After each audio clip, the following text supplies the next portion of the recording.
12. 책임과 보장. 초점은 1. 숙련, 비숙련, 육체, 지식, 사무계통의 모든 노동자들이 책임이라는 무거운 짐을 지기 위해서는 무엇이 필요한가?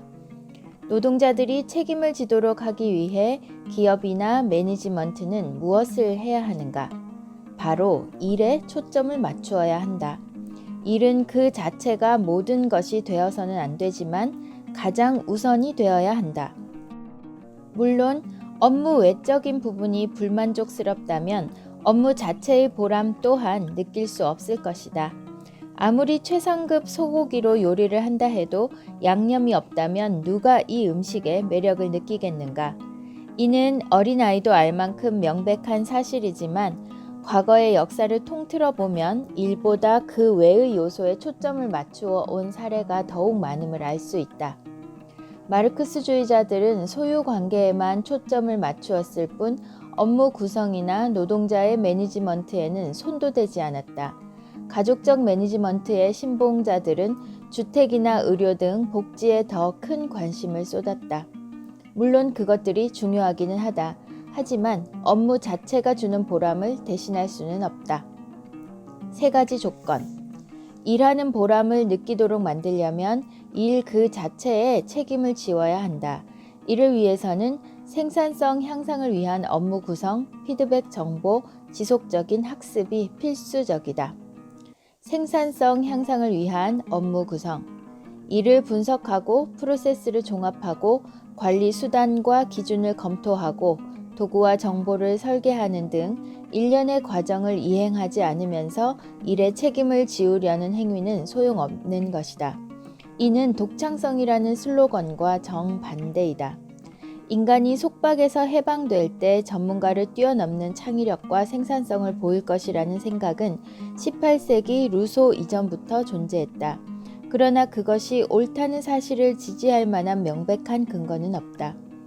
독창성도 기초적인 도구가 있어야만 비로소 힘을 발휘한다. 업무의 올바른 구성은 직관적으로 알 수 있는 것이 아니다. 피드백 정보. 노동자들에게 책임을 부여하기 위한 2번째 조건은 성과에 대한 피드백 정보를 공개하는 것이다. 이는 노동자들로 하여금 자기 관리를 가능케 하고 스스로의 성과에 대한 정보를 알게 하기 위해서이다.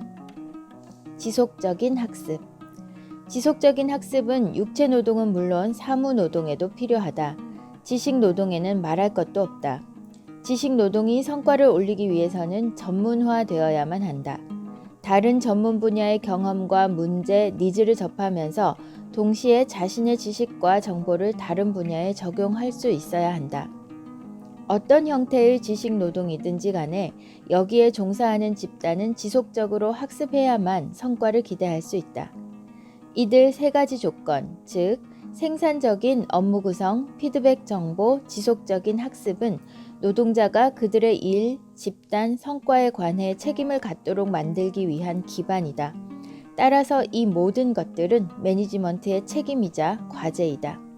그러나 이 3가지 조건은 매니지먼트에게만 일방적으로 주어지는 것이 아니다.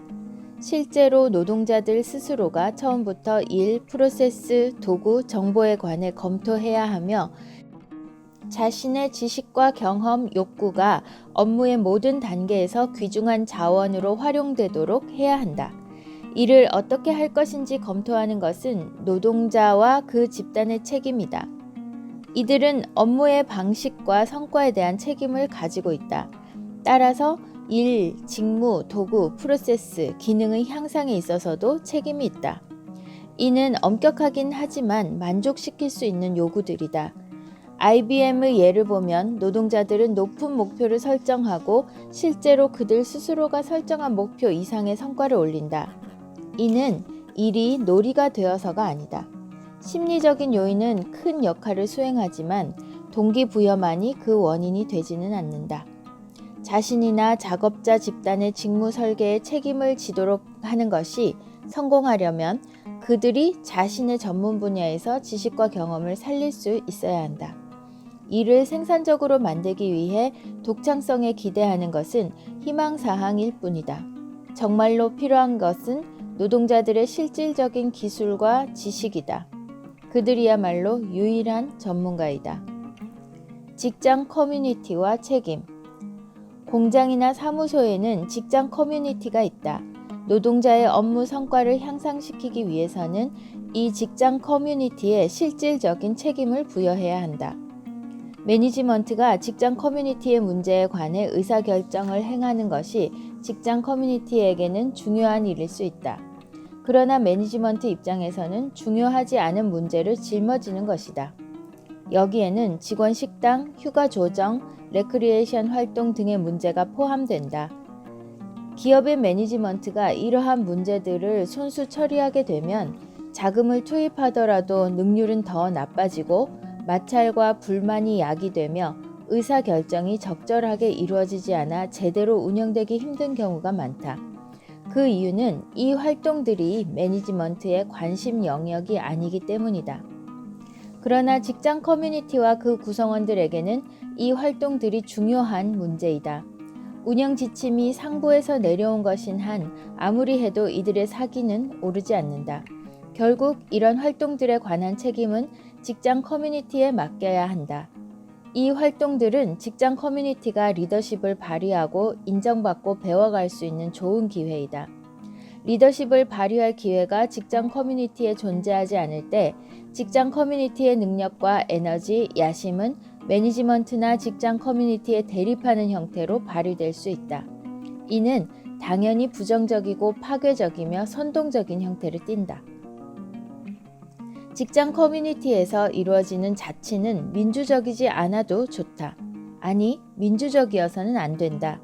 오히려 권한이나 임무는 일본 기업이나 차이스사처럼 연공에 따라 결정되어야 한다. 중요한 것은 직장 커뮤니티의 문제는 자치가 아니면 안 된다는 사실이다. 의사결정의 책임은 그 의사결정의 영향과 직접적인 관계를 맺고 있는 곳에 부여해야만 하는 것이다. 누구나 매니지먼트의 일원이다. 노동자나 업무의 매니지먼트에 관한 해답이 모두 존재하는 것은 아니다. 조직사회는 최근에야 생겨났다.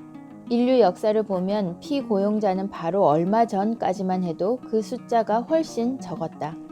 당근과 채찍이 효력을 잃어버린 것도 고학력의 인적 자원이 출현한 것도 아주 최근의 일이다. 우리들은 무엇이 문제인지 또 어떻게 접근해야 하는지 알고 있다.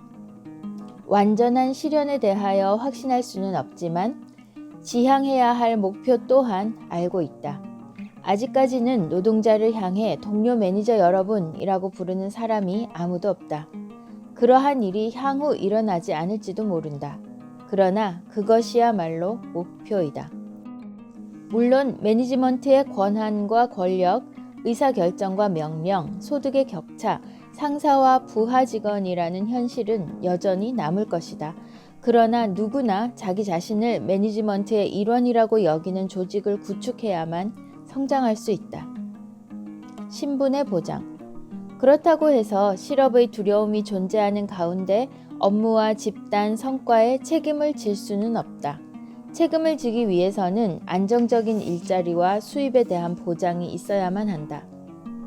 혁신이나 변화에 대한 저항은 과거에서부터 계속되어 온 현상이다. 르네상스 시대의 피렌체의 직공들은 새로운 기술이 이를 위협한다고 주장했다. 하지만 혁신이나 변화에 대한 저항은 인간의 본성이 아니다. 일과 수입이 보장된다면 저항은 찾아볼 수 없을 것이다. 필요한 것은 일과 수입에 관한 법률상 혹은 계약상의 보증이 아니다. 책임을 지우기 위해 필요한 것은 실행이다. 급여를 계속 지불하더라도 현실적으로 일을 주지 않으면 실업과 동일한 불안을 안겨준다. 진정 필요한 것은 노동자에게 체계적으로 업무를 부과하는 시스템, 즉 노동자를 사회의 생산적인 일원으로 만드는 시스템이다.